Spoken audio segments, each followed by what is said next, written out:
So my name is Kira Wing. I am the chair of the student fee committee right here at Portland State. My pronouns are she, her, hers, and I'm double majoring in HR and business management. Hi everyone, my name is Adia Johnson. I use she, her pronouns. I'm the SFC vice chair and I'm studying political science public service. Hi everyone, my name is Dominique Chen and I'm an SFC member. My pronouns are she, they, and I'm a film major as well as a BA minor. Hello everyone, my name is Eric Gabrielico. I'm an SSC member and my pronouns are he, him, his, and my major is business management and leadership.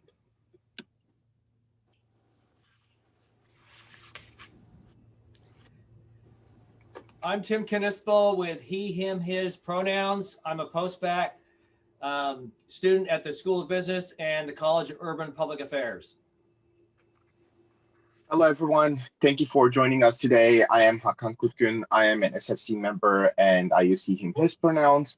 I am currently pursuing a degree in PhD in the Engineering and Technology Management program here at PSU. Hello, my name is Carter Slago. I am an SFC member and my pronouns are he, they, and I'm a double major in art history and business management leadership. And we also have both of our amazing presidents here today. Motu? Hi everyone, my name is Motu Sipeli. My pronouns are he and him. I'm a public health science major. I'm happy to be here. President Percy? President Percy here, Steve. I use he, him, his. A pleasure to be with you today. And we also have a few members from the Board of Trustees here today. Irving? Hi, Irving Levin. I'm a volunteer board member and also the head of the Finance Committee. Emily? Hi, everyone. My name is Emily, and I am your student trustee on the board. We also have a few administrative panelists here today. Hello, everyone. I'm Andrea Johnson. I'm the Associate Vice President for University Budget and Financial Planning. I use she, her, hers. Thank you. Hi, everyone. My name is Dana Tassin. I use he, him pronouns. I'm Associate Vice Provost for Health and Wellbeing, and I oversee SHAC and Campus Rec. Hello, everybody. I'm Chuck Kneffley. I use he, him pronouns. I'm the Vice President for Enrollment Management. And we have even more administrative panelists. Hi, everyone.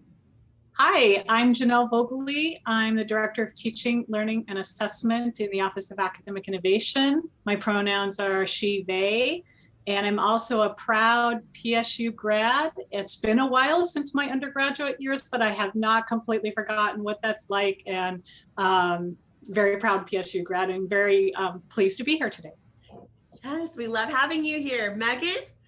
And I'm Megan Looney. I am currently Interim Director of Student Financial Services, and I use she, her, hers. Thank you so much. So here is our agenda items, what we're going to cover. First, the Student Fee Committee is going to give you the budget breakdown for the student incidental and building fee, and we're also going to announce the new rate for the incidental and building fee.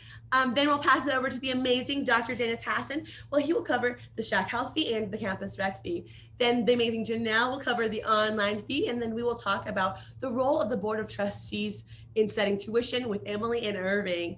Then we will pass over to Andrea, who will cover the tuition and general budget breakdown, including some tuition cost drivers before she announces the new tuition rates.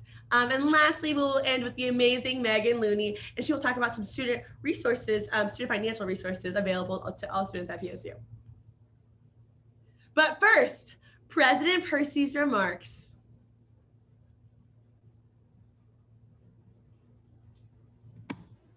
Trying to make sure I'm unmuted. Good afternoon, everyone. Thank you for being here, and I want to really express my thanks to Kira and Motu, all members of the student government who helped put this together, and the Student Fee Committee people. I want to thank them for inviting us and having a chance today to have a good discussion and a transparent conversation about tuition and related fee questions. A lot of effort goes into planning and hosting this live hall, and I want to commend our student leaders again for doing this event. these are a really important way for us to keep communication going and help make sure there's an understanding in our student body, particularly about all the things we're doing at the campus level, and I appreciate that. Thank you so much, President Percy. We really appreciate those kind words. 1 second here. Oh, the technology. All right. I want to start out by saying we take tuition increases extremely serious. We think a lot about it. We understand that finances are a very huge part of our students' lives, and we want to do everything to make sure students can enter and successfully complete their undergraduate degrees and their graduate degrees as well. So we understand that tuition can be a barrier. And so we really take that very much into consideration because we would like to have as much access as we possibly can provide to students. Our challenge is that our two sources of revenue are state funding and our tuition revenue. And while we're working very hard to increase state funding, it certainly lags a level behind other states. And so part of our challenge is trying to balance our budget, maintain access. And so in part of that conversation, the question of fees comes up and tuition comes up, and we want to talk about that today.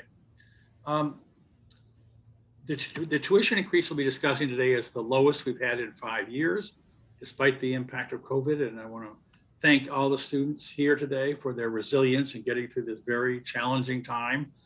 We've tested remote learning to the max, and we're very much looking forward to coming back in the fall term together. We'll still have our online learning, but we're coming back and have a chance to be with each other and have in-person instruction, in-person access to services, and to do all the good work we do in a more in-person fashion. The available, we're talking about a tuition increase. The availability of federal relief funding, that's the funding that came to us as a result of the federal government's efforts to mitigate the impact of the COVID pandemic, as well as the nature of our 4 years free and transfers finish free programs will protect our Pell eligible students from the impact of a tuition increase. Those programs and some of that federal support helps us to absorb the cost, the tuition increases for students in 4 years free and transfers finish free. PSU is starting to receive these higher education emergency relief funds. That's those stimulus funds that are given to us to mitigate the impact of COVID. And in turn, we are turning around to distribute a large amount of those of those funds directly to students who have come so much to experience the economic difficulties caused by the pandemic. This term, Pell eligible students are receiving $500 grants, and an application process has begun for non-Pell eligible students with COVID-related hardship to apply for grants in the same amount. So we are using the federal money that we're receiving and delivering it to you so that it can help you mitigate the cost of tuition. We are heartened that the American Rescue Plan, that's the latest version of those COVID relief funds from the federal government, will provide an additional $27.3 million for student support. We'll be distributing that money to Pell eligible students each term through at least winter of 2022. I want you to know that we will continue to look for ways to reduce financial barriers to higher education for all of our students. We're doing some work in open textbooks to reduce textbook charges and do other things to try to reduce the economic challenge of pursuing higher education. I want you to know I'll be listening closely today, as will other members of the leadership team who are here. The university is grappling, just so you know some context, with a number of big decisions in the coming years, including how to advance racial justice and equity, and that's my top priority as president. It has been and will remain that way as long as I am president. Second, how to spend the institutional portion of those federal relief funds. Some of those funds come directly to the university to support university operations, and we'll be deciding how to best use those to pursue our mission. Third, we'll be thinking about whether to consolidate or eliminate academic programs. We're just doing some careful looking at our academic programs and trying to match the resources in those programs to the student demand to enroll in those programs. Fourth, we're going to look how we organize support services, including those for students. We're going to try to find administrative efficiencies will help reduce costs by using things like technology or modifying processes to be more effective. And we're going to try to figure out how to engage with our community partners to support Portland's pandemic recovery so that we can come back in a better and more just community. Student voices will be absolutely essential to ensuring that we make the best decisions possible on those issues which I just mentioned. Going forward, my leadership team will be working closely with ASPSU to provide more opportunities for students to communicate with us about issues that are important to you. I have to say, as president in the last year, I've had many opportunities to meet with students. I wish I had more. When we're together, there will be more. But I've learned some valuable things, and I've learned that the ideas and the spirit of students can be important guides to our work. And I'm looking forward to more opportunity to hear from you. So thank you, and I look forward to our conversation today. No, thank you. Thank you so much for being here, and thank you for those lovely remarks. We really appreciate all those kind words and your guidance throughout this time. All right, so let's get things started by opening up a little bit about what we're going to be talking today. So this is a neat little chart of what students actually pay to PSU to receive their education. And of course, it starts with the tuition. And this chart includes who is determining or recommending that tuition or fee, who is approving it, and what it pays for.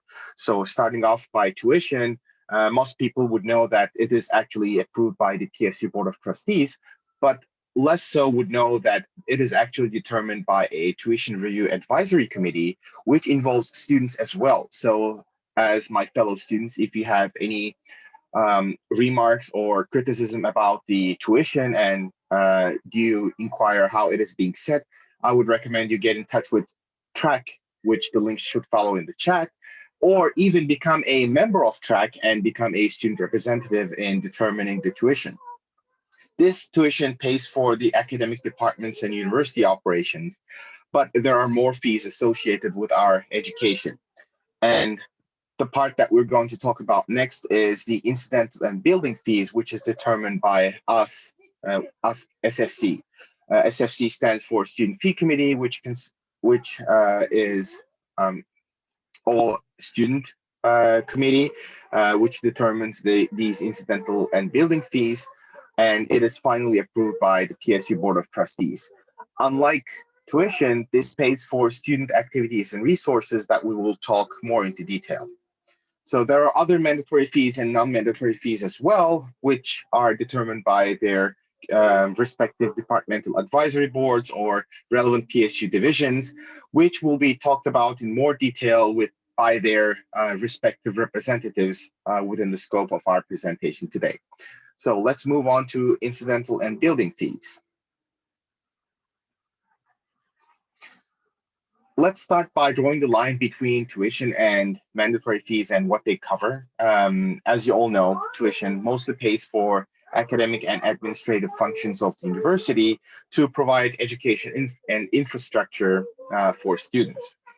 As I mentioned before, it is determined by university administration by a committee called Tuition Revision Advisory Committee, which involves student input as well. And the good news is it also there is also additional state funding available to supplement the money that students are paying.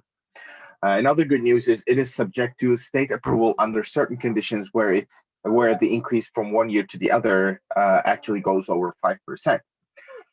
The mandatory fees, however, are mostly non-academic, and they provide additional amenities to students to support their education that they are getting in return for their tuition. The SFC fees that we're going to talk about are within scope of these mandatory fees, but they are actually strictly non-academic, which is in our bylaws that no student money actually goes into academic purposes, which should be covered by tuition and other mandatory fees already. The reason for the SFC fees is to provide cultural or physical development opportunities for students, as well as basic needs as well. And these fees are determined solely by students, recommended to the university president, and then subsequently approved by the university president and the Board of Trustees to become effective.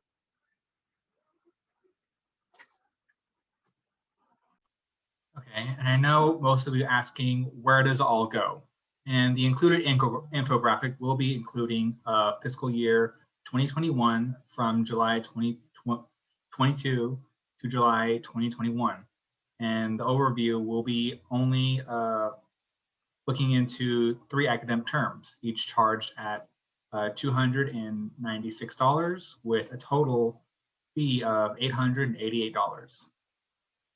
And going over to infographics, starting with ASPSU, the total would be 2% of the $880.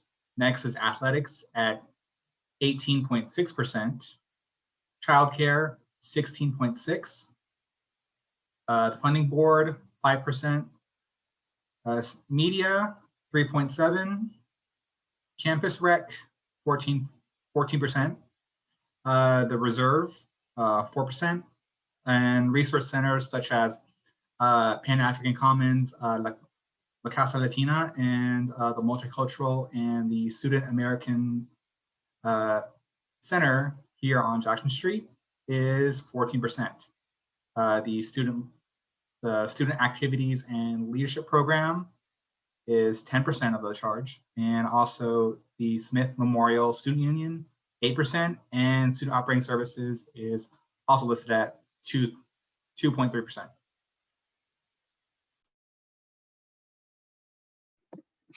And these are the 32 awesome fee-funded areas, or as we like to call them, FFAs, that are partially or fully funded by the student incidental fee.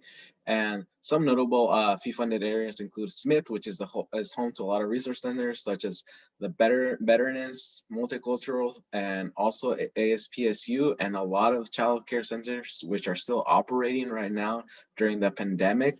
Another notable FFA includes PSU Food Pantry, which is currently shop by appointment, or even better, they will deliver food to you for free.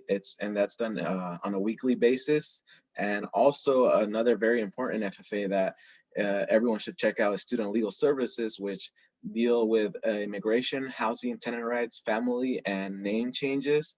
And just to give you a scope of what Student Legal Services did during the fiscal year of 19, and also similarly in 2020, was that during the fiscal year 19, they recovered 1.3 million in court settlements and 1.1 million hours of free attorney that they provided to students. So these are some of the awesome things that our FFAs do, and they do much more. So yeah, props to them. All right, now we're going to be announcing a couple of student fee rates for the upcoming year. So starting next fall, the student incidental fee will be at $308, while it's currently $296. This year, the SFC recommended a contingency plan that was based on enrollment decline in order to prevent us from facing any significant financial losses. Because basically, when there are less fee-paying students, the fee will have to go up in order to cover the revenue hole that's caused by lack of enrollment. So since enrollment decline was forecasted to be at 5.3% in the next academic year, it was said to be at $308. And the current student building fee rate will be carrying over to the next year, which is at $39. And the reason for that is because we didn't really believe that it was in the best interest of PSU to be raising this fee at this time. However, I should say that we're working on making a recommendation for next year's SFC to consider reconstructing this fee so that we can finally address the $30 million worth of deferred maintenance of our amazing and beloved student union. And this is a comparison of all the Oregon Public University student incidental fee rate. So you can see that we are the dark green at the bottom. And also some things to note about this is Eastern Oregon University has not released their fee recommendation yet. And WOU and U of O also have a unique credit rate where they charge the full rate at just 1 credit. So somebody taking 1 credit and somebody taking 12 credits pays the exact same rate. And U of O also has a $100 rec center fee as well as a $67 student union fee. So their fees are actually more. Yeah, and some cost drivers to our fees include wage and personnel increases, which aren't really controlled by the SFC or the university, because a lot of wage increases and PERS retirement is directed by the state, and we just have to follow it. And strategic investment, we're not planning on doing much. We're maintaining a current service level this year and probably next year. And then supplies and services, inflation increases about 3% every year, and we have to rebuy supplies and services basically. And as Don was saying earlier, our enrollment is declining. We're projected a 5.3 decrease in the fee paying students. And therefore, we're losing revenue, which causes a deficit that must be offset by raising the fee for students who are currently enrolled.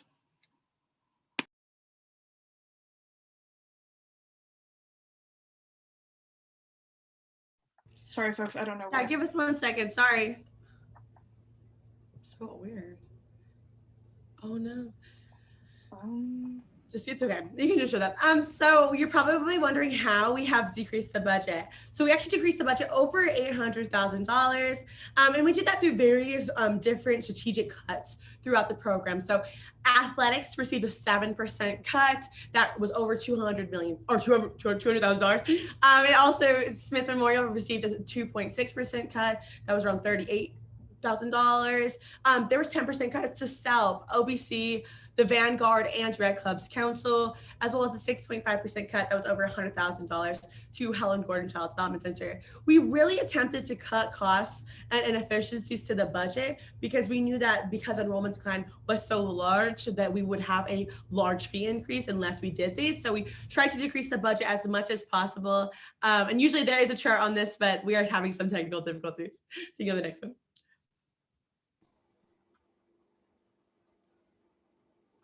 The link you see takes you to the Student Fees Committee website. It explains which educational fees the committee is responsible for and the variety of campus organizations it funds that support students. You will learn about the process we undertake to make our decisions. You will meet the individual members, view our guidelines, and make requests for future committee meeting agendas. You will also find our live calendar and recent announcements.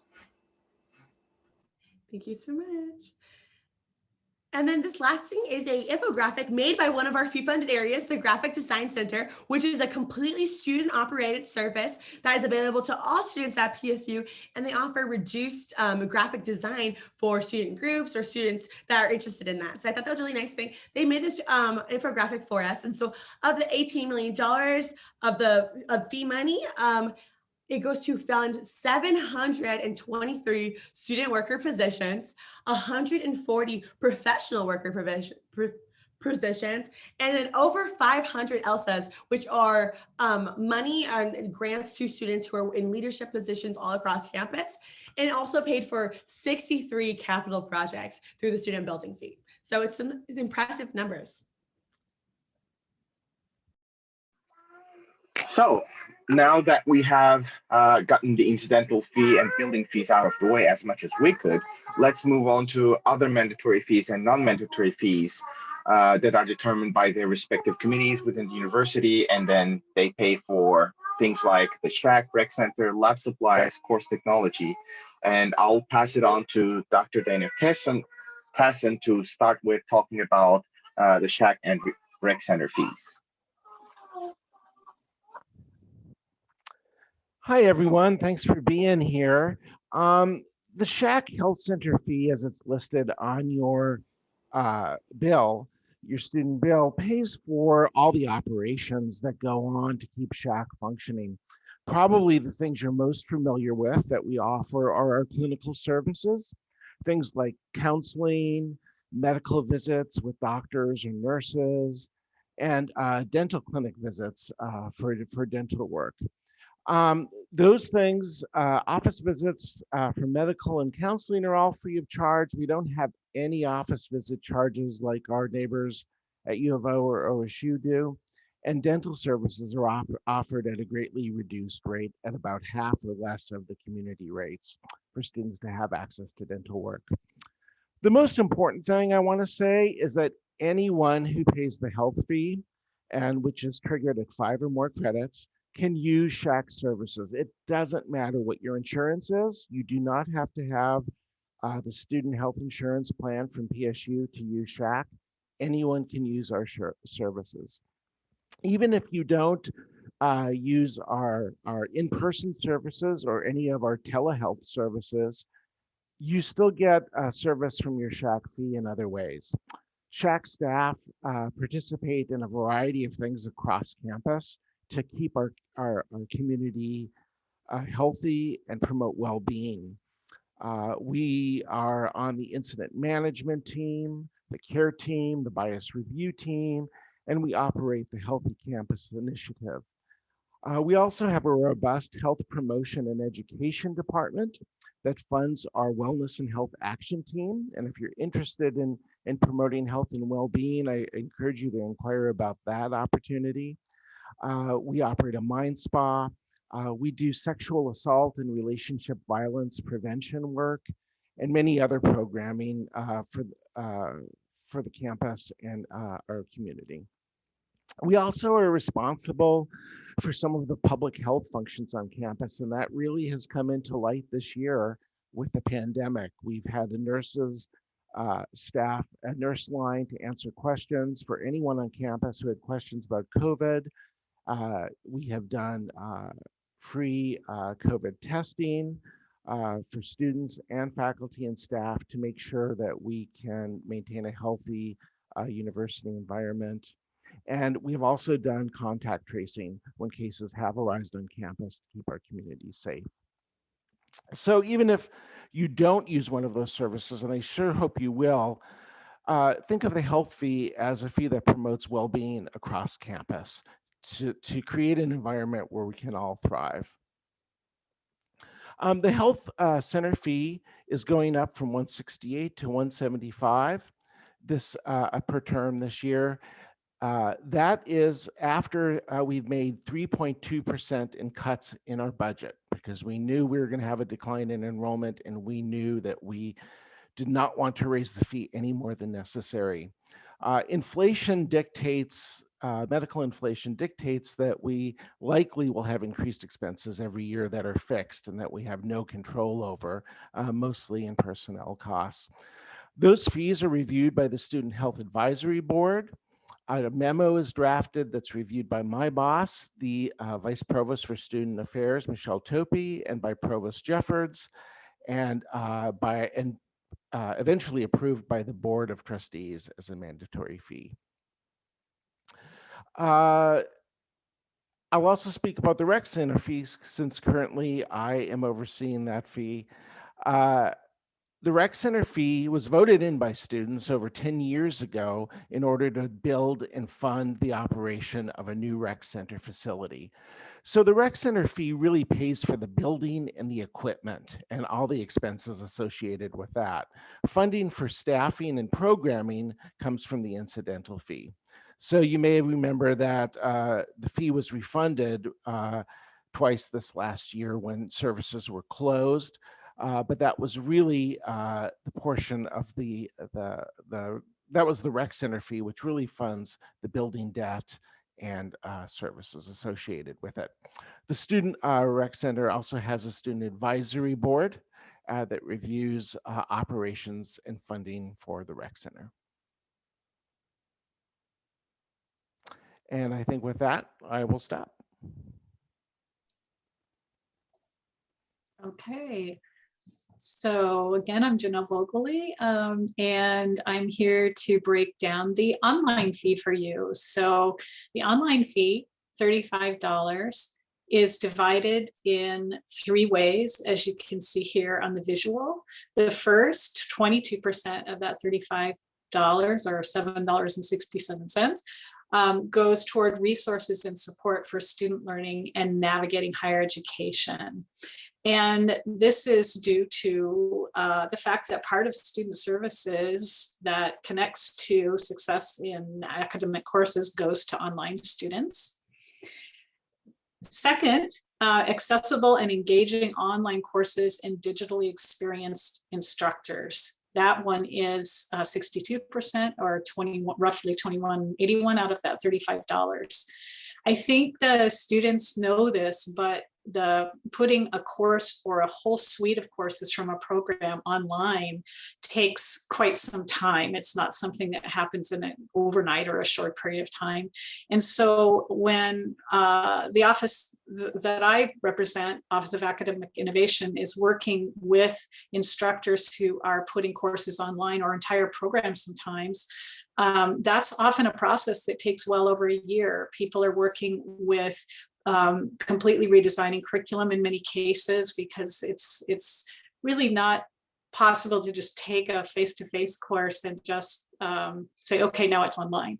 So we work with complete curriculum redesign in many cases. There's all kind of media services and course design services that go into that.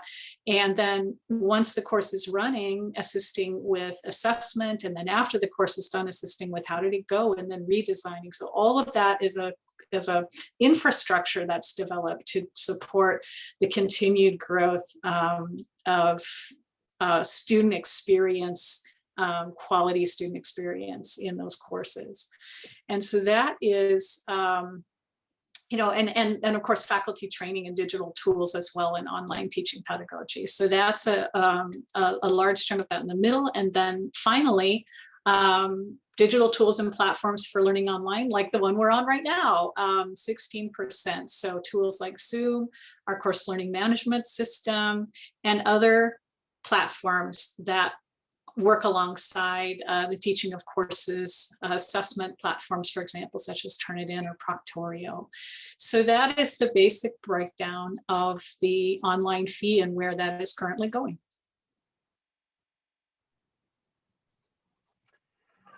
So that brings us to the part where we saved it for the last, not because it's the least, but because there's so much to learn and discuss about, and that is the tuition. And now we're going to learn more about how it is being determined and what makes it so challenging to determine.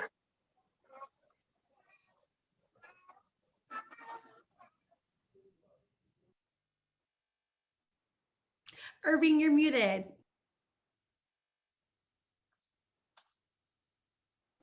Sorry, is that better? Sounds great. Hi, I'm Irving Levin again. I'm a member of the Board of Trustees, and we want to make it clear to everyone exactly who the trustees are and what role we fulfill. There are 15 of us. 11 of us, including me, are volunteer community members who have a a great sense of the importance of PSU and serve. We don't get paid for this. It takes a fair amount of time. I think each one of us believes in the importance of the institution. In addition, rounding out the membership, we have representatives from the students. Emily Chow is doing that now, from the faculty, and two from the staff. The role of the Board of Trustees is to provide oversight to the administration, to ensure the financial stability of the institution, and also to take into account the needs of the students as well. That's a delicate balancing act for us. We serve particular specific functions for the state to manage this oversight for them as well. And one of the most important functions we have is to hire and manage the president, President Percy.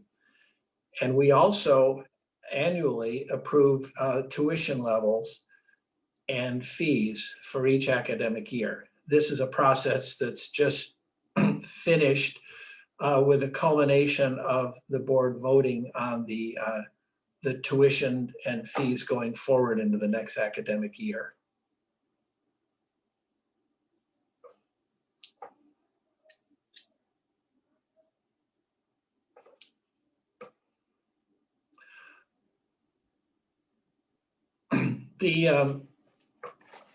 I guess I'll talk to this too. The process of setting the tuition is a very long and complicated one that starts in the early part of the new academic year, usually in the summer. The main pieces that come together for this are to project what our enrollment will be and what state support or other forms of support, like the federal government in the case of this year, will come from a revenue standpoint versus what all of our expenses are. And the balancing act that occurs both from the administration and also the board is to take into account the importance of making keeping PSU affordable to students, while also making sure that PSU is financially stable and strong. And this is a very, as you can imagine, it's a very delicate balance. What happens on a calendar basis is these projections are all put together in January, and then the committee that I chair, the finance committee, analyzes them along with the finance management of PSU with a tentative idea of what the numbers will look like. And then in the spring, in the meeting we just had, the finance committee will make a recommendation for the board to approve the tuition and the fees for the next year. And we take it to the board, and this just happened. And the board, in this case, voted to approve both the tuition and the fee structure recommended for next year. Now, throughout this process, there are many touch points where the students and faculty and staff are brought in to this. We try and make this a very transparent process. So there are many places where we both report progress and also listen in to commentary that we get from various organizations from students and faculty and staff.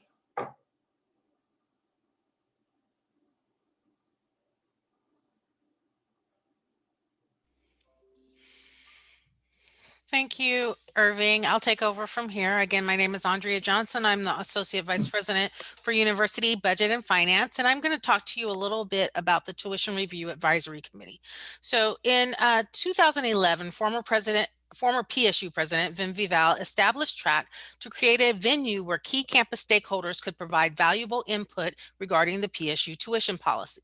Later in 2018, with the enactment of the Oregon House Bill 4141, TRAC became the designated advisory body as outlined in the bill. TRAC's mission is to provide advice and comment regarding the annual base tuition rates in relation to the annual budget process and approval by the PSU board. Administrators on the committee provide data and other pertinent information regarding the current financial environment, and all committee members are asked to identify and discuss concerns or issues that impact the tuition policy. Meetings are designed to solicit feedback from students and faculty about the tuition setting process through presentations on university finance and open-ended questions. TRAC has one deliverable: written feedback to the president and the PSU board on the proposed tuition recommendation. This feedback is an appendix to the tuition recommendation memo from the Vice President of Finance and Administration, and that can be found on the TRAC website as well. TRAC student members may also provide additional comments to the Board Finance and Administration Committee prior to their decision on whether to accept the tuition recommendation and move it to the full board. Next slide, please. So track met from November through March and covered many topics such as understanding PSU budget basics, enrollment trends, and breaking down fixed versus variable costs at the university. In addition, track student members guided our work by letting us know that they wanted what they wanted to learn more about. For example, this year we had several questions about the student health fee and insurance and about our capital budget and building process. So we had Dana Tassin, who spoke earlier, and Jason Franklin, our interim AVP for planning, construction, and real estate, come to track and tell us more about these processes. As I mentioned before, track is a place to give feedback that helps shape the things the university focuses on. We continue to discuss ways to provide input on priorities and ask for new ideas on the best ways to support our students' educational goals. One idea that originated in track several years ago was the Financial Wellness Center that Megan will touch on later. What we heard from track members this year was that we needed to continue to improve on how we communicate with students. I look forward to working with ASPSU on this in the coming year. It's also important to note that track gets the same information on university finances that we share with our board, and this committee gets to see and comment on the tuition recommendation before it goes to the president. Finally, all that we do in track is available to the public on our website. So if you aren't able to be a part of the committee or attend a meeting, you still have the option of accessing the agenda, presentation, and minutes at your leisure. Thank you. Next slide, please. Lots of questions on the operating budget and what happened. And I know that the SFC has a great graphic that breaks down what each dollar of the incidental fee goes toward. We're working on a similar graphic as well, but as you can see from this operating budget flow, it's a little bit more complicated at a university level. But for now, I'm going to show you what we actually share with track usually at our first meeting. So for simplicity purposes, we have broken down our operating budget into three main buckets: restricted funds, which are things like grants and financial aid, education and general funds, which I'll talk about in just a minute, and non-education and general funds, this is where your incidental fee goes, housing, parking, and those types of things. So in each of these buckets, everybody has to cover their cost, and there's lots of moving parts that go in there. What I do want to focus on again is education and general funding. So education and general funding right there in the middle has two main buckets. We have other education and general funding and the general fund.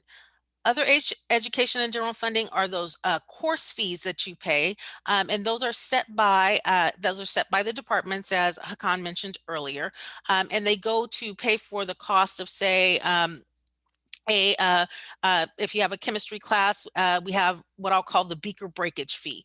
When we break beakers, we actually have to replace them, and there is a fee for that. On the other side of that E&G bucket is the general fund, and that is where your tuition dollars go into. The tuition combines with the support that we get from the state of Oregon to be a total allocation to support the university's operations, including teaching and just running the university in general. Let's see. I think I'll go to the next slide, please. So what does our general fund budget actually look like? In this particular picture, what you see is how much goes into each major division. As you can see, 65%, the majority of the funding goes into the Division of Academic Affairs, and that includes all the schools and colleges, the library, advising, and other student support services. And it is as you would expect to see at any public university. The most is spent on teaching and supporting our students. Next slide, please. So here's a different look at that budget, because we can look at it, we can break it down in so many different ways and think about it in different ways. On the left-hand side, you see a graphic that shows you how we spend those dollars by category. It's important to note the majority of the general fund is spent on people. Over 82% of that general fund allocation goes to the salaries, wages, taxes, and benefits of the people that work at PSU. This includes over 4,000 faculty, staff, student hourly workers, and graduate assistants. The remaining 18% is spent on everything else. Marketing for the university, library materials, and equipment are some examples. Debt for our buildings, utility, and insurance for the university are also very large portions of that 18% that in services and supplies. A more technical look is shown on the right, and this is how we can break down the budget based on the National Association of College and University Business Officers guidance. Approximately 69% of our general fund expenditures are for operations that are purely student focused. And so those fall into the instruction, academic support, and student services categories. Now, that's not to say that there are not student things that are going on in those other categories. For example, in institutional support, that's where you would find our IT budget. And we all know that IT goes to support many of us on campus for all of the things that we do, including our students. So next slide, please. So as we take a look at what the next year holds, this is similar to the slide that the SFC showed you earlier. And we also have cost drivers in our general fund. We estimate that the costs related to personnel will increase $7.8 million next year.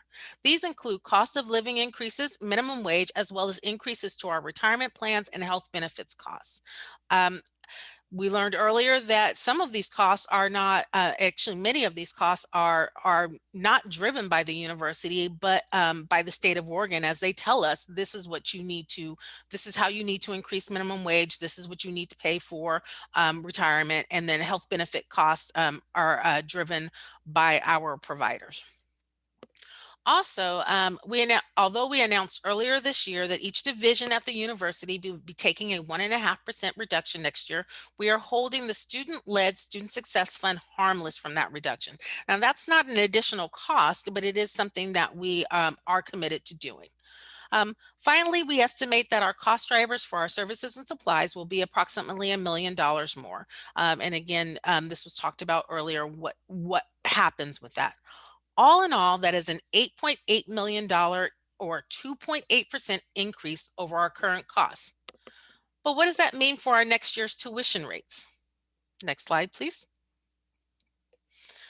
On Tuesday, we presented and the board approved the shown tuition rate increases for the 2021-2022 academic year. As you can see, we opted to keep our base tuition increases for undergraduate residents below our estimated cost drivers at 2.52% or $4.75 per credit hour. And we also felt that similar dollar increases should be the maximum increase for non-resident and graduate students. The SFC already spoke to you about the recommendation for the building and incidental fees. Dana talked about the health center fee and the rec fee. And as you can see, this is what this looks like in dollars and percentages, because that's the world I live in. So many of you are probably also wondering, well, what does this mean for increased costs to me during the term and through the next year? How much more am I going to pay? Next slide, please. We put together this table to show you how tuition and fees have changed over the last several years and what it means for next year. You can see that this increase is the lowest that we've seen in the last 6 years. Undergraduate resident students taking 15 credits per term will be charged $91 more per term, or $274 over the year. Non-resident undergrads, $95 and $285 respectively, excuse me. And for our graduate students taking 12 credits per term, $80 and $240. I also want to point out that students in our 4 years finish free and transfers finish free programs are held harmless from these increases. But how does that compare to other public universities in Oregon? Next slide, please. As you can see, we are right in the middle of the pack when it comes to proposed increases. Some people are higher, some people are lower, and Southern Oregon at the time of this had not announced what they would be doing, so we have a to be determined put in there, but we're right in the pack. I think it's important to also note where we currently sit in comparison to those universities and other urban schools like Portland State University. Next slide, please. So what you see here is a graph that shows our undergraduate tuition and fees. This includes all of the fees and all of the tuition you might pay taking $15, or excuse me, 15 credits per term for fall, winter, and spring of this year. And so, as you can see, we're towards the bottom for our resident undergraduate rates. We're second lowest in Oregon, but we're towards the middle for our non-resident undergraduate rates.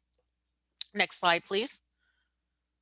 We also look at our graduate resident rates because it's not just about our undergraduate students. It is about all of the students that attend PSU. As you can see, we are towards the top of the group for our resident graduate rates, and again towards the bottom for our non-resident graduate rates. All of this information, again, is shared in track, and these are things that we consider as we think about, do we want to raise tuition, and if they and if there is a excuse me, do we want to raise tuition, and what does it mean? Next slide, please. So finally, I just want to, as I mentioned earlier, you can find all the information presented as well as the minutes from track on our track website, including many of the slides that you saw me present today. Again, one of the primary goals for the next year for track is about outreach and communication to the student body. Track meetings will start again next November, and if you are interested, you can join by reaching out to ASPSU or by being nominated by your school or college. I think next is, do we have Megan, or did we change the slide deck? Yeah, no, I think I'm up next. Thanks, Andrea. Oh, actually, first we have a pamphlet about these tuition and student fee rates that we will send in the chat very shortly. But it is really nice. It has a lot of the summarization of what you just saw throughout this. So it's going to have the comparisons between the resident undergrad, and it also is going to have the comparisons between the Oregon Public Schools. It will have some contact information for Student Financial Services. And it will also have the list of all the new mandatory fee rates, as well as the new tuition rate, and a link to our website and all of our FFAs. Megan, you can take the floor. Thank you, Kiara. Okay, so Student Financial Services is made up of 4 areas, which is the Wellness Center, student accounts, cashiers, and ID services. So considering that these are all forward-facing student areas, every student has to engage with our office at some point every single term. And we are there to explain a student's financial obligation to the university in a friendly and efficient manner. So once tuition and fees have been approved by the board, we take that information and we present it on our web pages, and we own the explaining of tuition and fees throughout the year to students, their families, and we try to be as transparent as possible about what makes up all of the fees and where those all go at the institution, because we get lots of questions about that. We also control how all of those charges appear on your student accounts. And we try our best, again, to be as transparent as possible in that process. We've changed many times over the years, trying to figure out ways that is easier and transparent for students to understand. We also offer the PSU payment plan. We implemented that a number of years ago. That allows you to pay the tuition fees over the course of a term. There's no enrollment fee for choosing to do that payment plan, which is a really nice benefit to students. And if you enroll and pay through your bank account, you're not charged any transaction fees. But if you do physically input a credit card and use it as a credit type, it will charge you a 2.75 transaction fee that goes directly to the credit card brands. We also send out billing statements and notifications and answer all of the questions that come to us regarding any charges and any questions related to payments that students are expecting to have come onto their account. So my other, thing about campus and getting some transparency with students is that a lot of times students want to have third parties or parents or somebody else get information on their account.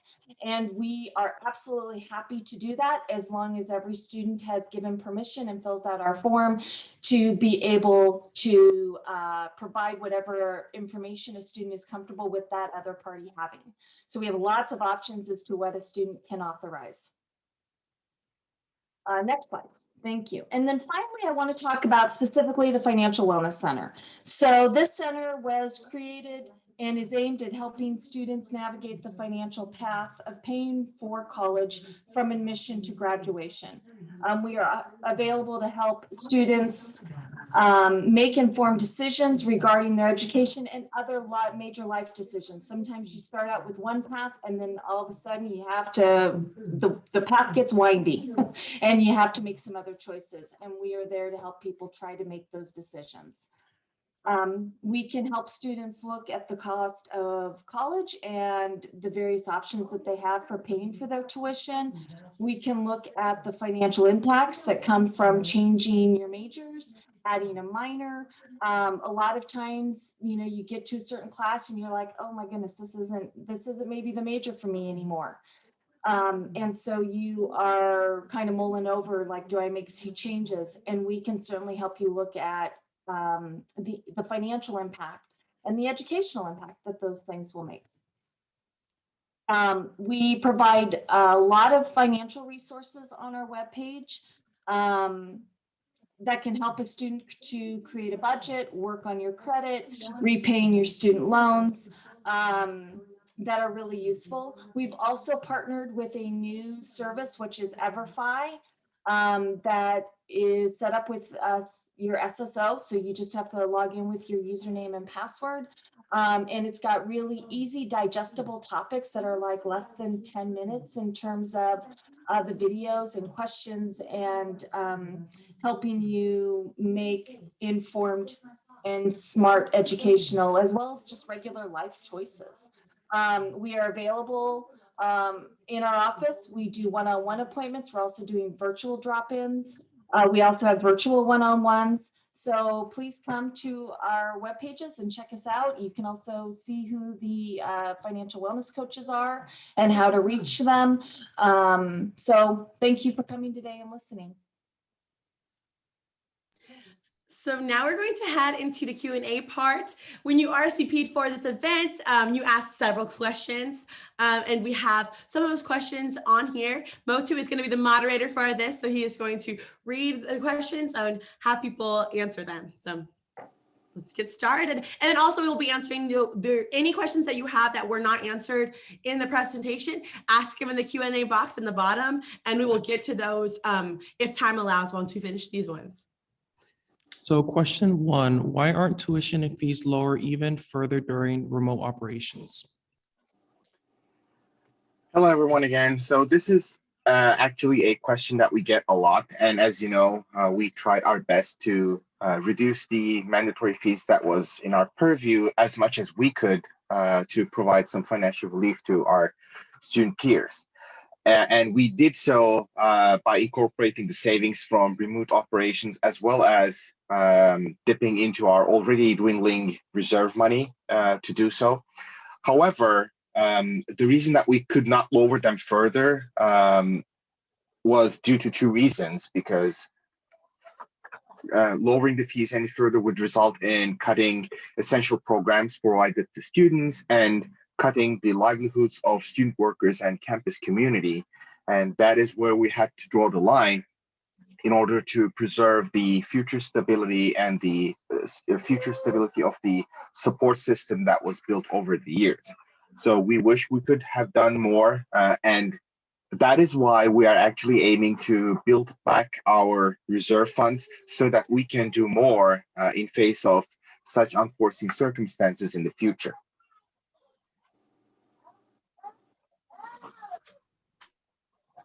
And that rings true for, you can go stay on the same side, but that rings true for tuition as well. Is the large amount of the general budget goes towards employment costs.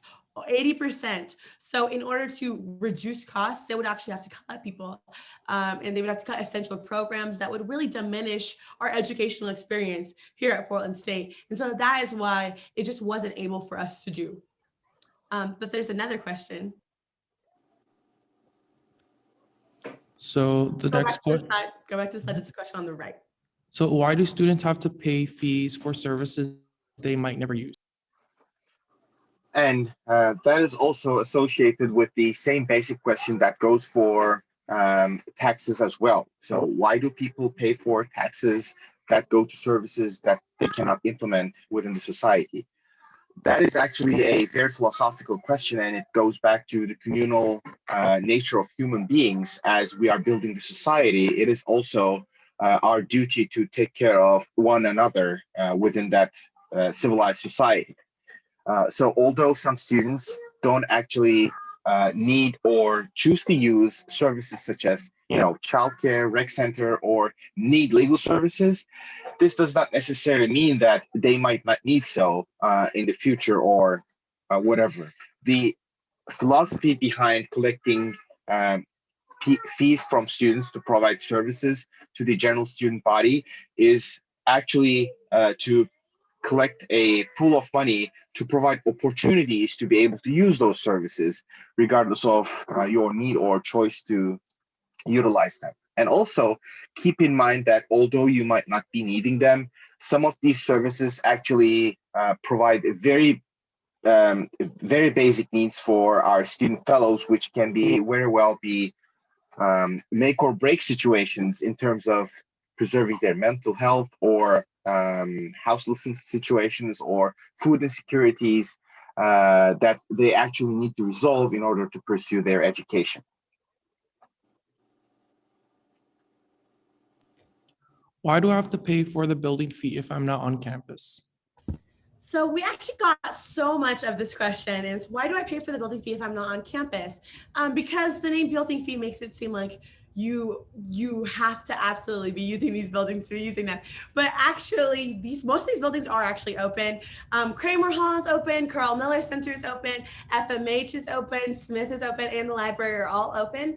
And the reason why we pay this is because in order to do capital project improvements, a lot of these times these were accessibility improvements or just better function of life and function of the space improvements. It takes millions of dollars to renovate a building that's really old. It takes millions of dollars to actually create a space that students can use and function.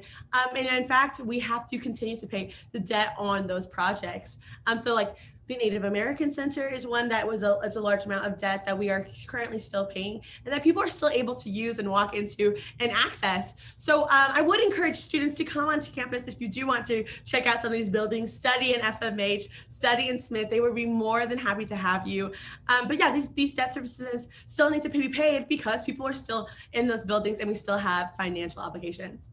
But in this slide, there's also a link to all the open hours of the buildings. So if you are interested, that is where you can find the opening hours of these buildings. What was the fee reduction for winter and spring terms, and why didn't all students receive the same reduction?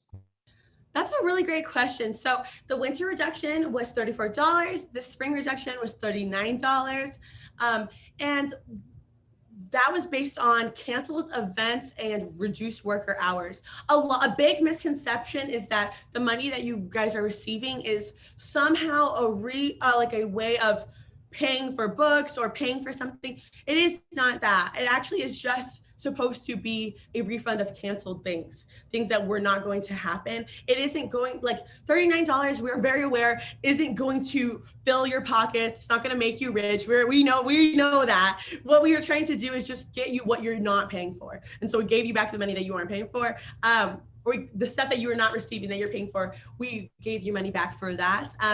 So that is why that, and then why they were not the same reduction is actually because it was based off credit load. So if you were taking 6 credits, you received a less of a reduction because you were paying less in fees. So that is how that was calculated.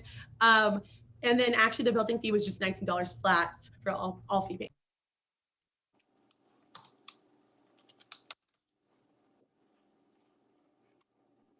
How can students get involved with programs they pay for, with the programs that they pay for? I will take this question. So we have, like I said, we have amazing FFAs and fee-funded areas. In this slide is a link to the contact sheet that actually has everybody's website and contact information. We actually have various people who really do utilize these resources, who do drop their child off at daycare, or who are radio show hosts for KPSU, or who get food delivered to them, or have changed their name with help of Student Legal Services. So this link will have all the different stuff that you can do to be active in the community and really use the stuff that you are paying for. And also the Rec Center has a very in-depth website of like new and like video recordings that you can follow along with and train with them. So that is also something that they have on their website. So there's a lot of ways to get in contact, but this link will take you to everybody's website, which will have everybody's information. So next up, we have a list of questions where I'll just ask them and then I'll refer to a panelist to reply. And the first one is for President Percy. How does PSU plan to bridge the gap between decreasing attendance / loss of revenue and loss of services to students who are remote and not necessarily receiving the amount of weekly instruction they signed up for?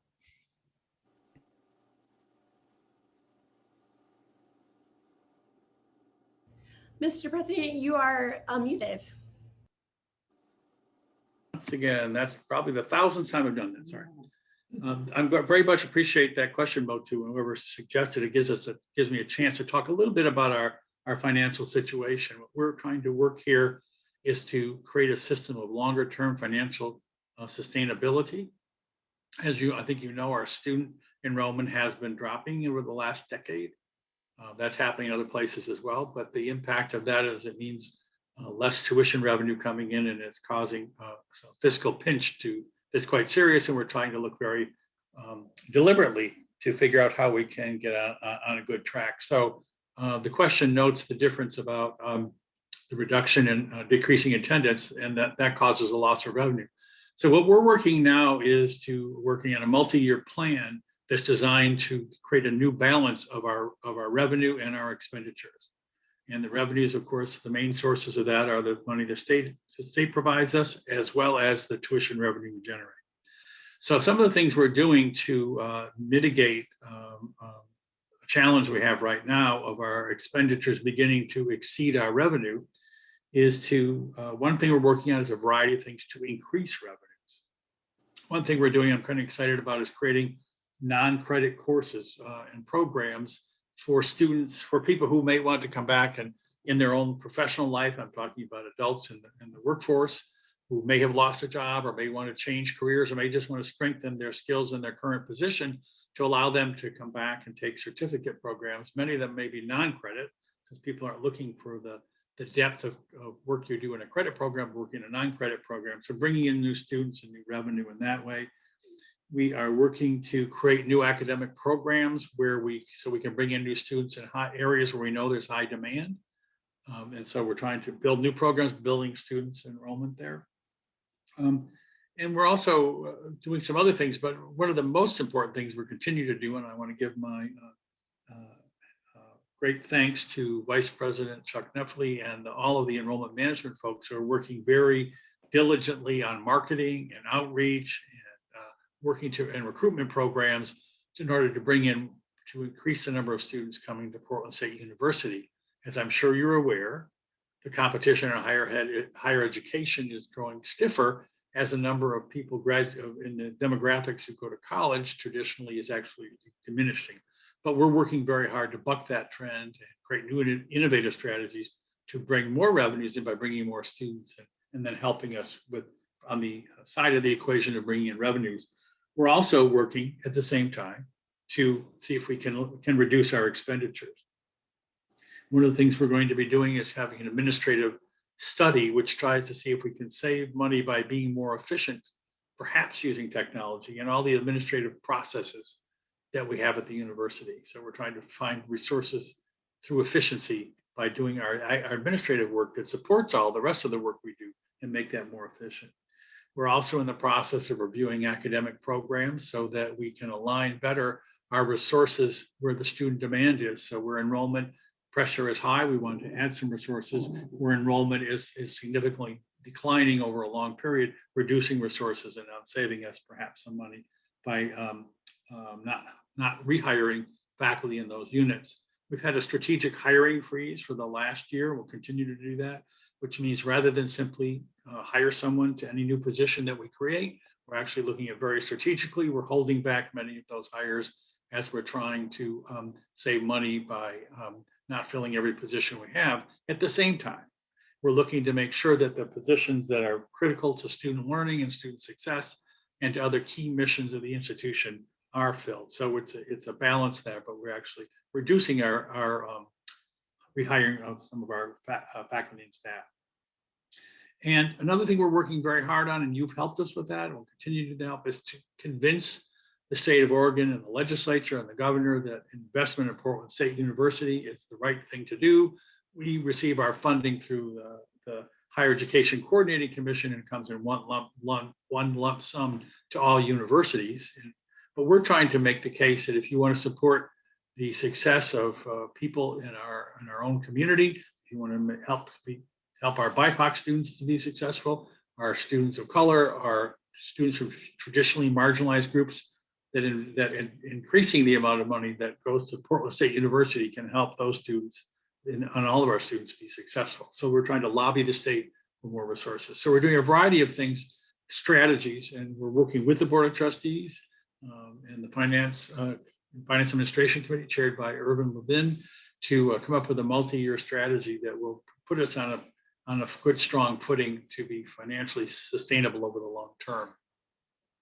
Now, the second part of the question refers to loss of services students who are remote and not necessarily receiving the amount of weekly instruction. I'm not exactly sure what that means. We certainly tried to have all of our instruction be as equivalent as we could during the pandemic, as well as our student services. I really want to thank our faculty who very quickly engaged in switched to remote operations about over a year ago when we began to hit the pandemic. Suggested that all being together was a dangerous situation. So we went to remote instruction, as you know, and I appreciate students also dealing with that, learning with that, and helping us to improve that.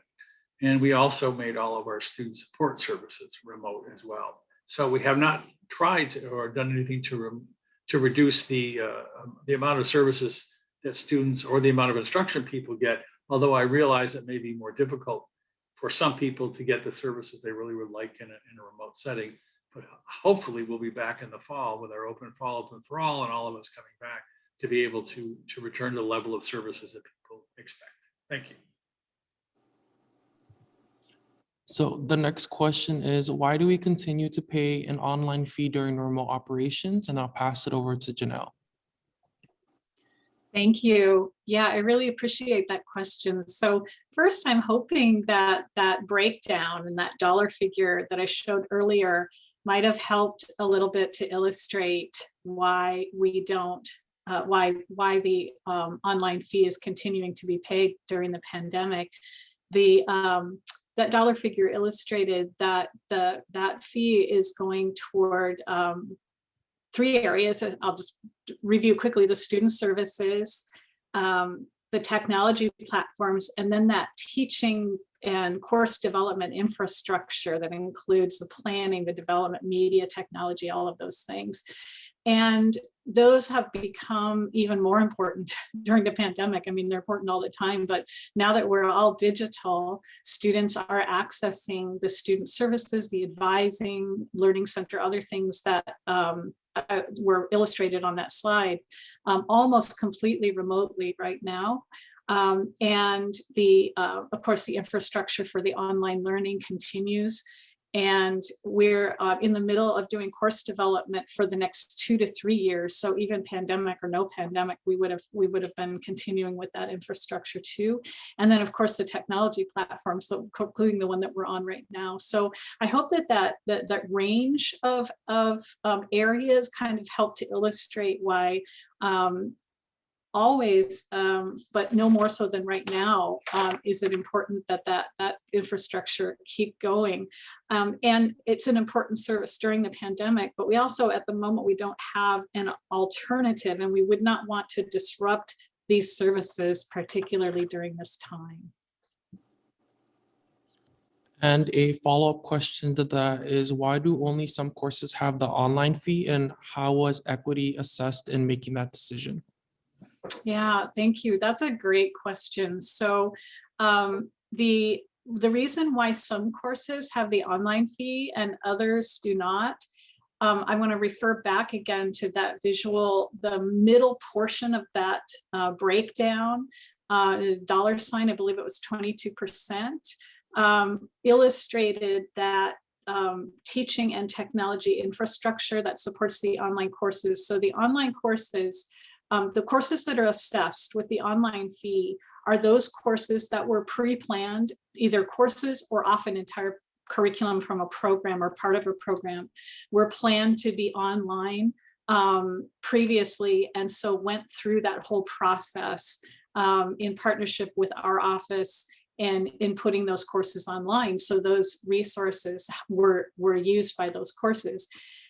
Those are the online courses. The remote courses, of course, which are also digital, they're also online. For the most part, did not go through that entire course development process. We may be assisting people, and we are all over campus with digital teaching and remote teaching.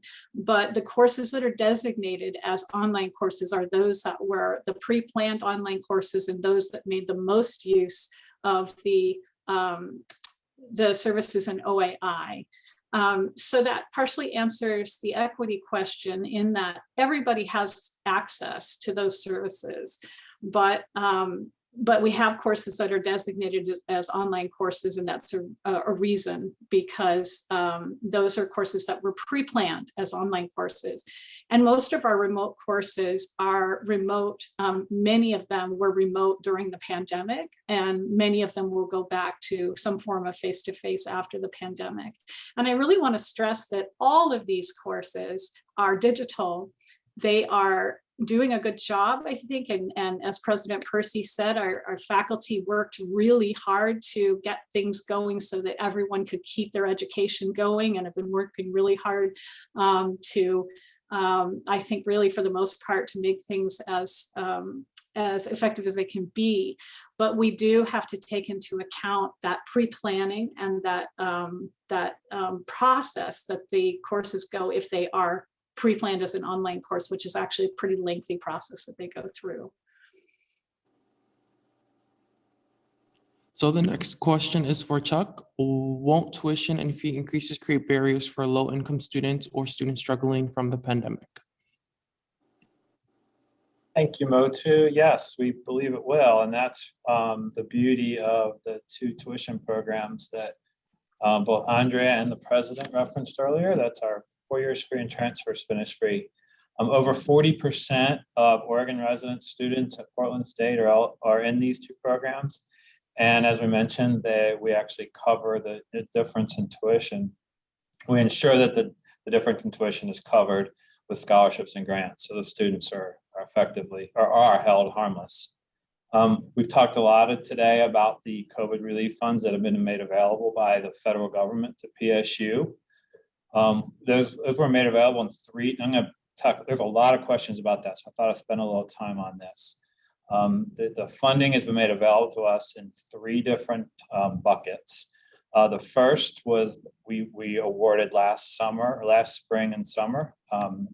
Hopefully many of you received some of those funds through an applications process. And that's the guidance for that round of funding. That's how we read the guidance to be required, and that's how we distributed all that money. About 3 or 4 weeks ago, we received the second round of funding. For students, it came out to about $8 million the next round. We've distributed the majority of those directly to Pell Grant students, and we did that last week. And about a quarter of the funding was reserved for students via an applications process who aren't eligible for Pell Grants.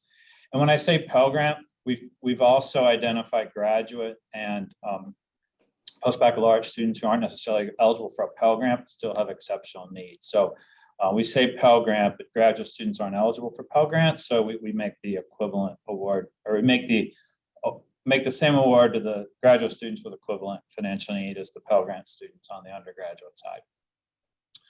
We are going to use part of that 8 million also for summer term, so that we can help students who are enrolled for summer. We have not yet received the largest amount of the funding. We're not sure when we will receive that. We check every day. And as I noted, the money was passed in December. We didn't receive the second round of funding until March. Once that's received, we'll have 1 year to spend that funding. And the plan right now is to distribute that in the same way to Pell Grant students. We'll look in a term, see how many Pell Grant students we have enrolled, divide by the amount of funds that we have, and make those same awards as close to the beginning of the term as possible. So that's the second way we're trying to address the concern.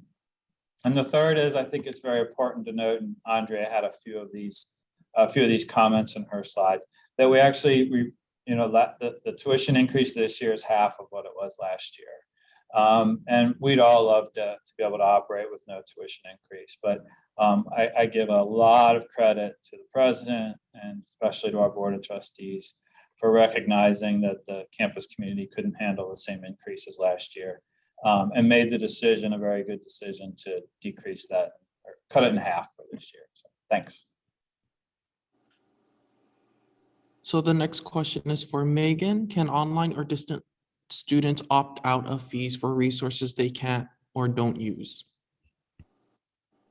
Unfortunately, no. And I would go back to the prior question that we had on the previous slide, that it's spread across the board so that as many students can access those services that they need to be able to use. So, but no online or the distance students can't opt out of any fees that are assessed. They're mandatory.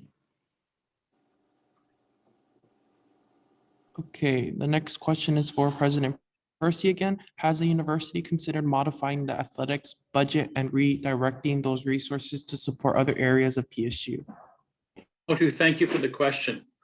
First, I want to give a shout out to Valerie Cleary, our athletic director, our coaches and staff, and the athletics unit, and also to our student athletes who've had the same academic challenges of remote learning that all students have had, plus the unexpected challenge of questions and uncertainty about their ability to both train and to compete. And it's been very, getting a message there. Can you hear me, Motu? Sorry, something just came up on my screen. So they've had a difficult year. So shout out to all the athletes and students.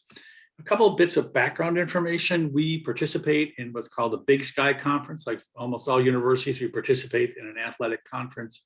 And by way of information, our university has, athletics unit has the smallest budget of any of the other 13 teams that are in the athletic conference. Second of all, I wanted to say that they're working very hard to be effective in supporting students during this very difficult time of the COVID. And so to get back to the question of the finances, because questions about the athletics program have been for a while, we've had a challenge where we're going to be able to play football, and a challenge about where our athletic program goes and where it should be going in the future. I've appointed an athletic futures committee that has membership from the board of trustees, the faculty, staff. There are 2 student members and 2 community supporters. And what I've charged that group to do is to look at the financial situation of athletics, how we can be more competitive, how we can be more successful, how we can help our students, how can we make sure that we're compliant with all kinds of ethical and legal requirements. And again, how we look at our financial fiscal situation. So there is a group that's working. They're going to be hiring an outside consultant who will come in and do some analysis. And then the Athletic Futures Committee will be making a report to me probably early this summer about what the future of athletics would be and how we might look at it and how we'll look at the finances. So stay tuned. There is a group looking at the question about athletics in from a very general perspective, but one that includes the fiscal analysis and issues involved. Thank you. Thank you. And then the next question is for Andrea. Is PSU operating at a surplus? If so, why hasn't tuition been lowered to account for that? Thanks, Motu. So as many are aware, for the last several years, we have been adding to our education and general fund reserves. I want to point out that this came after several years of using reserves to fund our costs and is mostly due to salary savings. So the simplest way, I'm going to try to explain this to you in the simplest way as to why this happens. And I'm going to use my own budget office budget to explain that to you. When I build my budget, I base it on having 5 full-time employees employed at the university for the full year. In 2019-20, I actually had one of my employees that took another opportunity shortly after the start of the year. And it took me until June until I was able to rehire for that position. So I had 9 months of salary savings for that year in just my own particular budget. This happens across the university, and it is extremely difficult to predict. We want to make sure that when we are planning for our costs, we are planning for the people that we think will be here at the university doing the work for the full amount of the year. Another thing that I want to point out, which I think is also extremely important to talk about at this point, is we've actually reached a point where our gross tuition revenue is declining. We went from 225 million in gross tuition revenue in 2018-19 to our forecast this year of $210 million. That's a $15 million decline in gross tuition revenue.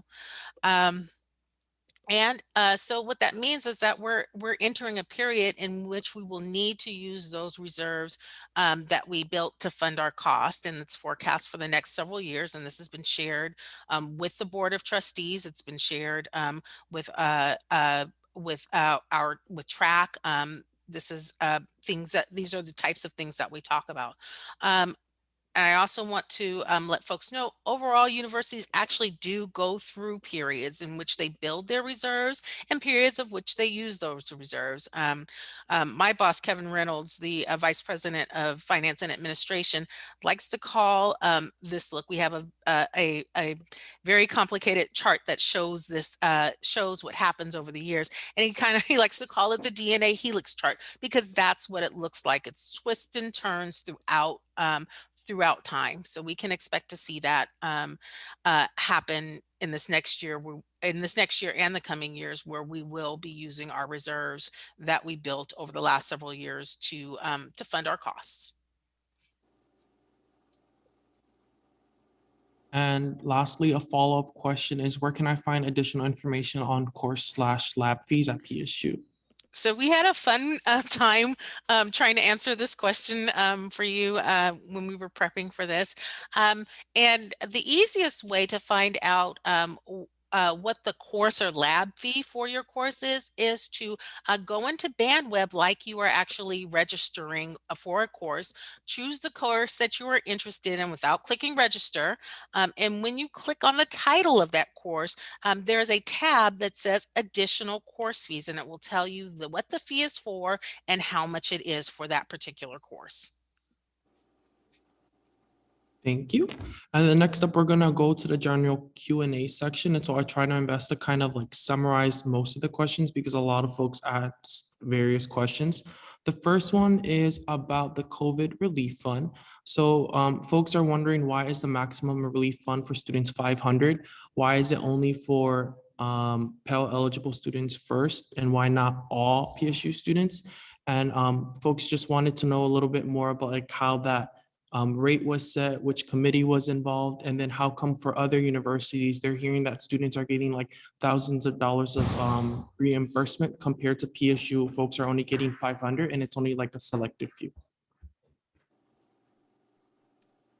Going backwards from your question, Motu, when you say it's only a selected few, can you tell me more about what you mean, what someone means by that?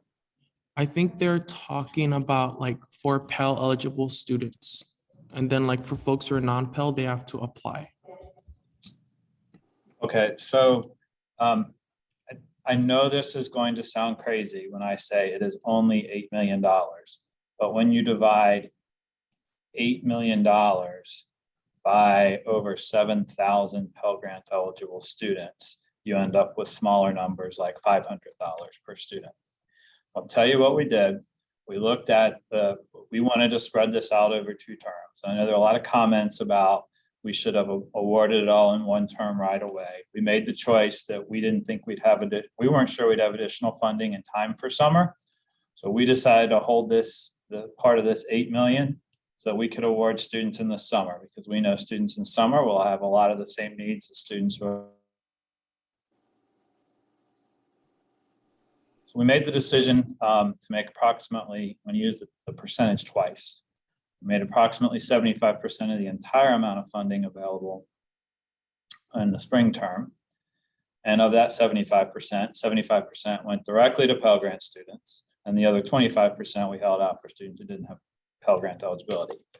The reason why we didn't just award it to everybody was for Pell Grant students, there's already a federal formula. There's a whole lot of information that Pell Grant students have to give to show that they are needy. And we make students do that. We base our 4 years free and our transfers finished free and a whole lot of other financial aid programs on that. And we thought the consistency was important so students would know exactly how we were giving that out. We also recognize that there are students with financial need, where the Pell Grant, the FAFSA, does not capture that need effectively. And that's why we wanted to make sure we made some available to students who weren't exactly Pell Grant eligible, or weren't Pell Grant eligible. I want to make a comment I talked about this summer, we made all the funding available via application. When we stand behind that decision, and just it's something very important. The money I mentioned earlier, the money came in 3 different pots, 3 different times, and each one had separate rules on what we could do with it and how much we could give and how soon the timeliness we had to give it out. So we did the best we could with the data we had at the time we had it. And I'll be honest with you, the guidance changed significantly after we received the money. We kept getting additional guidance. So we did our best. But when we went back and looked at it, we realized it may not have been as equitable to students who weren't able to check their emails, weren't able to make their application in the 3-week period that we made available. So we thought it was a more equitable decision to look at all needy students who had identified themselves while filing the FAFSA and get the majority of the money to them. So I think I got most of your questions that you summarized there, Motu. Is there one I missed? Because I didn't purposely skip anything you said. Oh, that was a great response. Right. There, we have somebody in the chat that is saying, what about the 44 million? So I think they're confused on the number of pot. And you just said that we received 8 million, and that's what those $500 amounts were for Pell Grant. What is this $44 million? That's the 3rd round. That's the money that was passed, if you're watching Congress, in the 3rd COVID relief package. The 1.9 trillion, I think, was the amount of that last one. I'm not aware of schools that have received that funding yet. We have not, and we have not received the guidance on exactly how we can or are able to spend that. We know that half needs to be spent on students. We would set that as a minimum. Moto, I did just remember the question I missed that you asked, and that is why are other students from other schools getting more? And actually, I'm going to say I missed the question and then not really answer it, because I don't know. I don't know what the internal processes are at other schools. I don't know how many Pell Grants are at other schools. I am sure there are schools who are choosing to give it to far fewer students and much higher amounts. And I'm sure there are schools who are choosing to give it to more students in less amounts. And that is the flexibility that was provided in the guidance. And we have, there were multiple people who sat in on these decisions, and we thought, and to get it out quickly, we sat down, we made the decision. We thought this was the most equitable way to do it, and that's the decisions we made. Thank you. And then the next question is all about SHAC. And so I've kind of summarized them into 3. The first one is, why does SHAC not cover all types of COVID testing? The second question is, what is the difference between the SHAC health fee and the insurance? Folks can opt out of the insurance, but why can't folks opt out of the SHAC health fee? And the third question is, in regards to international students, where Folks are talking about some students were deported last year, but then they're still being forced to pay $4,000 for health insurance through PSU. Yet according to Oregon law, they're unable to actually use the health insurance outside of the state. So do you have any response for that? Sure. Let me answer that last one first, Motu. That's not correct. We're not requiring any out-of-country international students to have insurance. So I'm not sure if somehow a student or a particular individual got a charge on their account or has questions about that, they should call or email our insurance team and we can help them through that, because I'm worried maybe they were misinformed on that one. Can you say the first question again? The first question Oh, is testing. I remember. Yes. So we made the decision. So in essence, it is free for everyone. Both tests are free. There are two kinds of COVID tests: the instant test that you get right then and there, and you wait for the results. Those are we're providing for free. We have the machine. We bought the machine to do it, and the equipment for it, and the supplies. And those are have no charge. There's a test, a blood test, or the PCR test, that we do have to send to a laboratory, right? And so the laboratory charges. And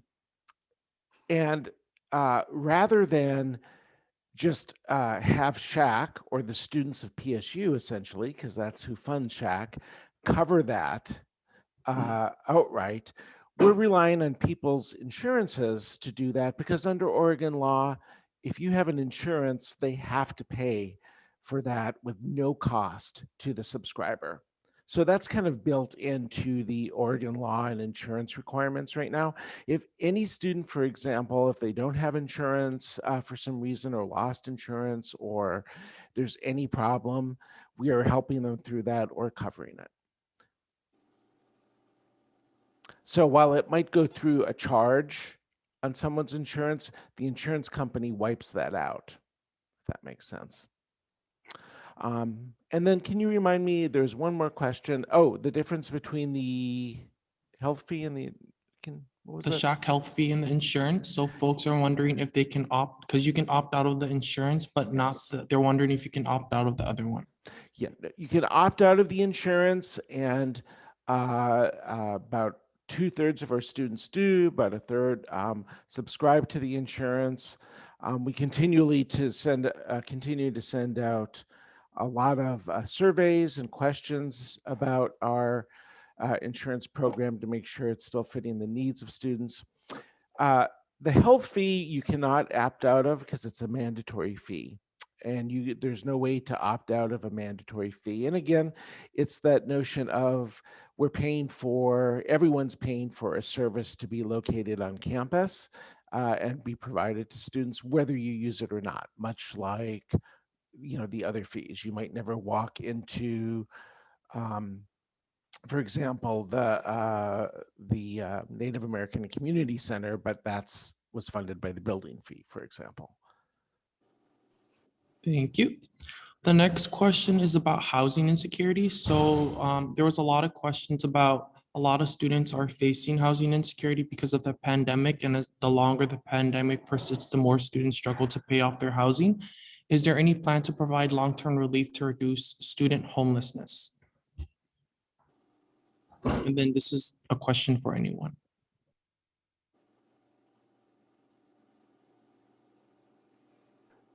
So this is not long-term relief, but there's a program that's operated through a partnership with the Dean of Student Life Office and with the First United Methodist Church to house students who are in transitional houselessness.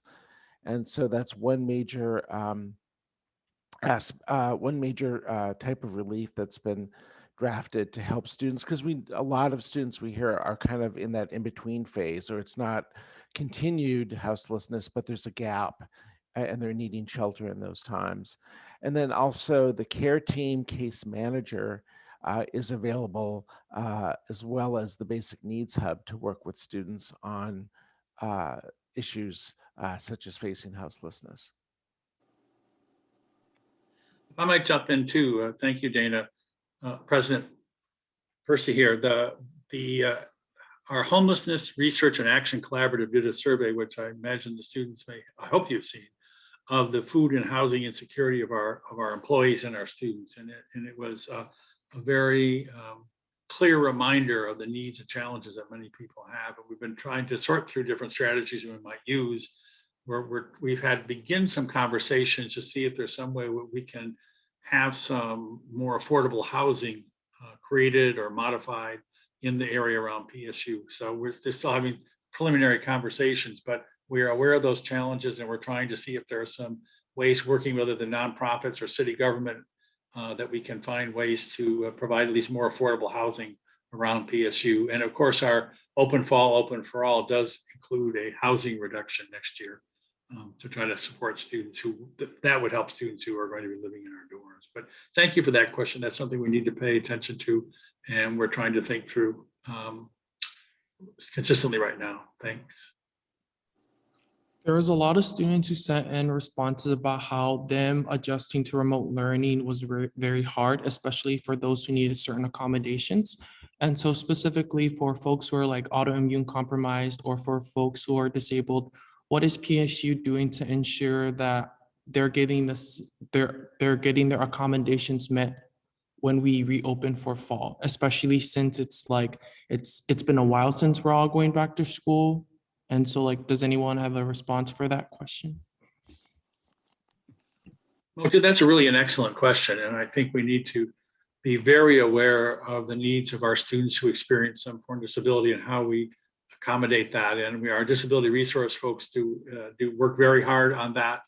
But the COVID situation and the pandemic and the challenges in this particular health pandemic period are very difficult. So I really hope we can find times and ways to help and learn about the needs of students who face challenges, perhaps different ones than we've known about before, and work with them to work with that. So I appreciate the question, and I would like to learn more about some of those challenges to see what we can do our best we can to try and accommodate it so that the learning experience can be strong for those students. But thank you for that question. I appreciate it.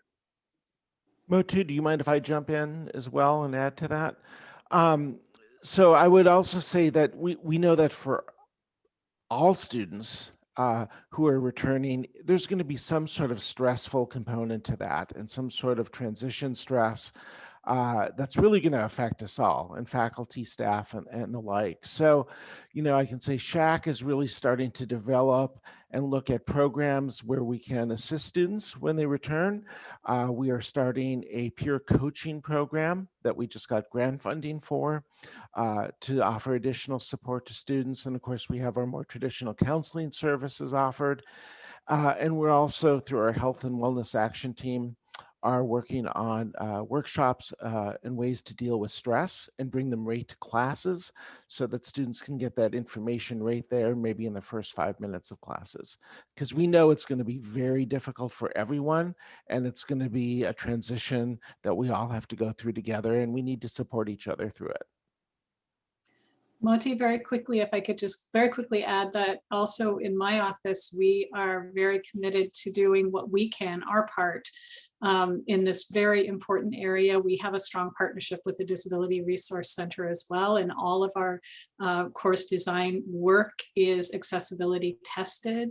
Last spring, it might be interesting for everybody to consider this. It was, I think we looked to see how many courses were designated as online courses for spring 2020, and only about 15% were pre-designated as online courses, which meant that our campus had to very quickly put 85% digital courses together. And as President Percy said, it's been a while in order to begin to sort out and see where in some quarters where some of the accessibility issues lie. But I want to just close by saying that we've never had more questions from faculty who have learned a lot in the process, and they have heard more from their students about this accessibility needs, and they've been partnering with DRC in greater numbers and also asking us questions. So I know that there's a growing, and there has been, but there is more awareness and commitment on campus in many areas. And I'm very pleased to see that. And we are all committed to continue to work as partners in this area. Thank you. The next question is going to be for remote and hybrid learning. So folks, it's 3 questions. The first one is, what is PSU doing to make the online experience better? Since this year, there's like a lot of kinks that folks have to figure out. So how will fall be different from this year? The second question is, if courses will be potentially hybrid this upcoming school year, how will the university determine which courses will have the $35 credit hour charge? And the third question is, if folks were if they were unsatisfied like with their online learning experience, like who can they complain to if the professor is not responding back to them like on a timely manner?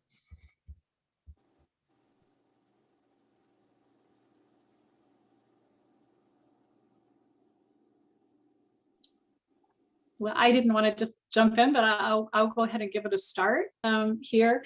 The first question, Motu, could you repeat the first question, please? So what is PSU doing to make the online student experience better? Like there is a lot of questions that folks sent in that were mostly comments about how their experience have been not so good. And so they're wondering what PSU is going to do differently once when we reopen again for fall. Yes. So we are working across all the colleges to learn from the feedback from students this year, and working across the colleges for continued remote and online learning support. There are going to be several activities around that this summer. We had around over 400 faculty that went through remote course. It was, we called it, the remote course, but it was a pretty extensive training in remote teaching. And we are continuing to ramp up the work and the resources in that area as we learn. And our most important stakeholders are students. So that's why we are partnering to learn from the feedback that is coming out from all of the colleges. And we're translating that into partnerships across the campus with student services units and with other units besides ours, to put together increased opportunity for people to gather together. And we have in my office, we have 3 of those events coming up just in the next 2 weeks, for people to come together and say, this is what I learned this past academic year as a teacher in remote learning. This is what worked, this is what didn't, and compile those things and begin to talk across campus about that. So that's, and translate it into action and actual opportunities for growth.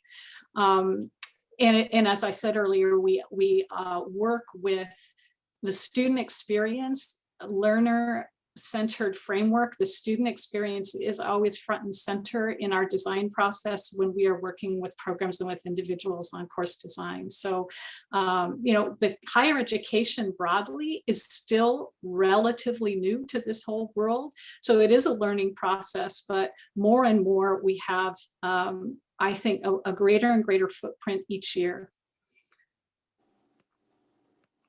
And the second question, I know the third question was, who do we talk to? And so now I've got the privacy recency effect going on. The second question was?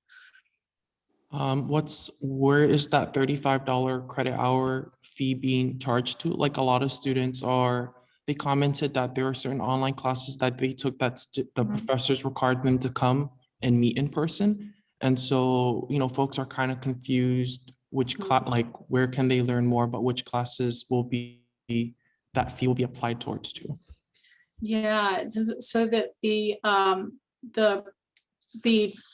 process will continue. The pre-designated online courses will continue to be charged the fee for the online courses.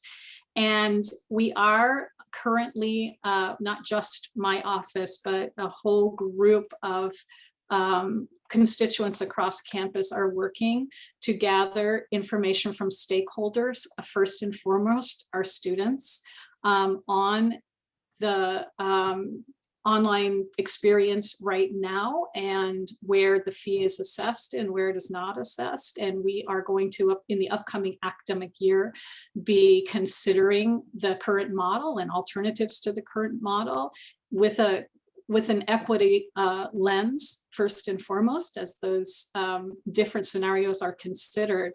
And then with the goal of presenting proposals for how that fee is assessed in the future. But for right now, it will be assessed the same as it has been, and that is that the pre-designated online courses will be those that are assessed with a fee. And then the third, who do they talk to?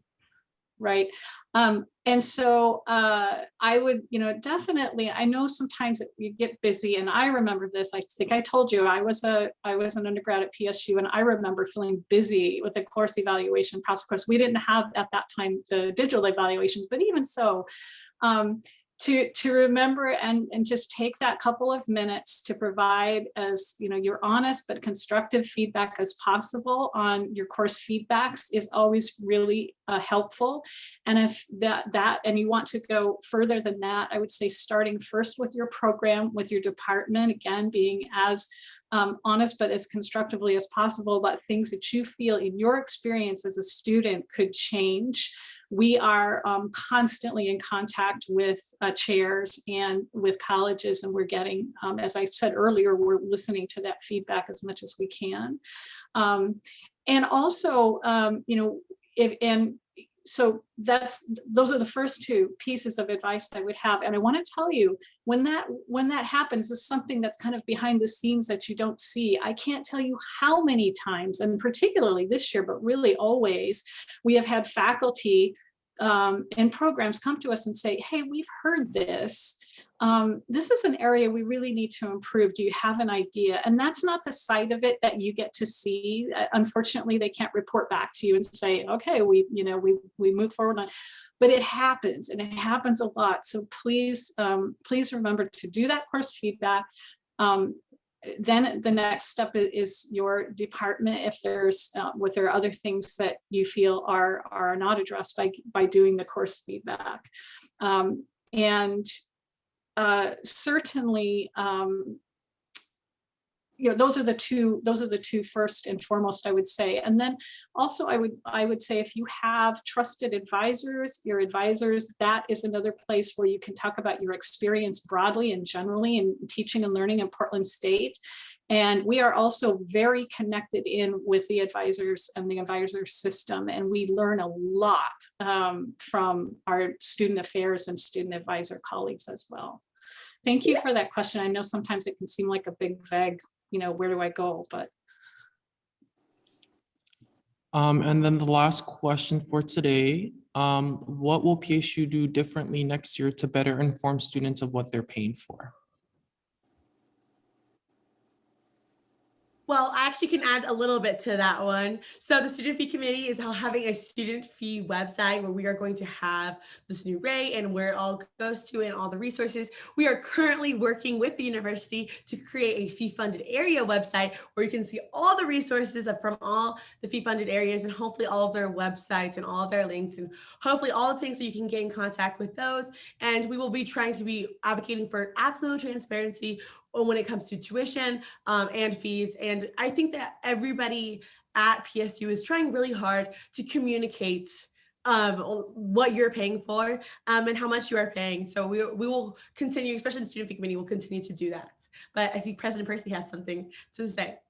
I just want to say, Kira, thank you for that. I think we definitely want to be transparent, and I appreciate the efforts to create some websites where information is clearly laid out, is understandable. But I appreciate also the effort to listen to folks and see maybe they may have questions we haven't thought about providing the answer to. So I appreciate all efforts to listen to all students who have questions and make sure that we're providing the answers that they're looking for to the best we can.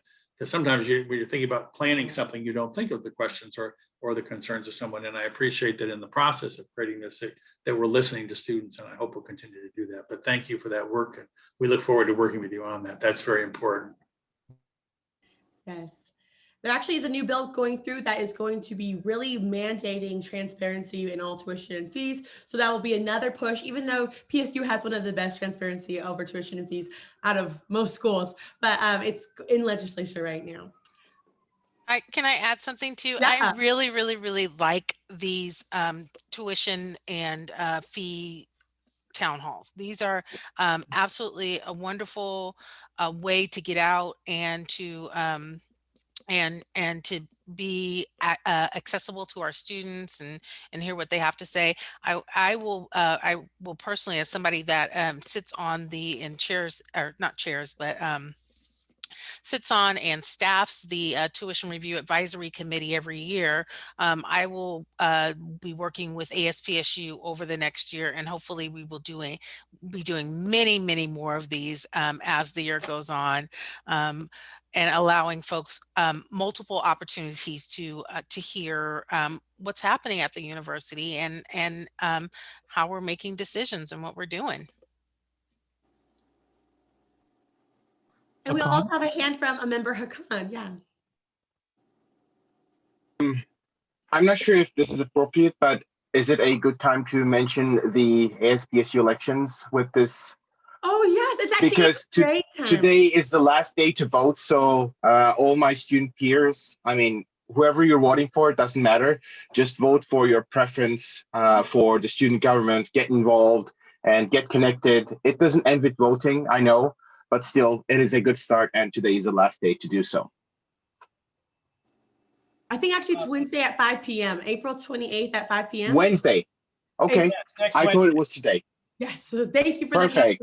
Even better.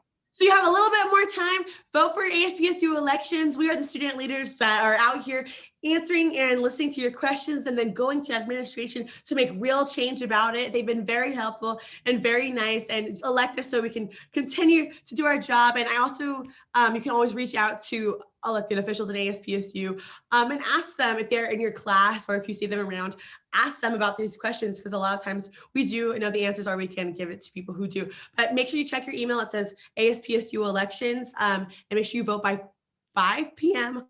on Wednesday or 7 p.m. on April 28th. And lastly, before I pass it over to Kiera for closing remarks, this town hall is recorded, and so we'll send it out using our newsletter and the other campus platforms. And so if you had any questions about any of the questions that we asked today, reach out to the Ask ASPSU at pdx.edu account, and then we'll respond to you as quickly as we can. And then Kiera, take it away. Well, thank you so much, everybody, for attending. Thank you so much for all the amazing panelists for being here and really answering all these questions. Some of them were tough, but you guys answered them really, really well.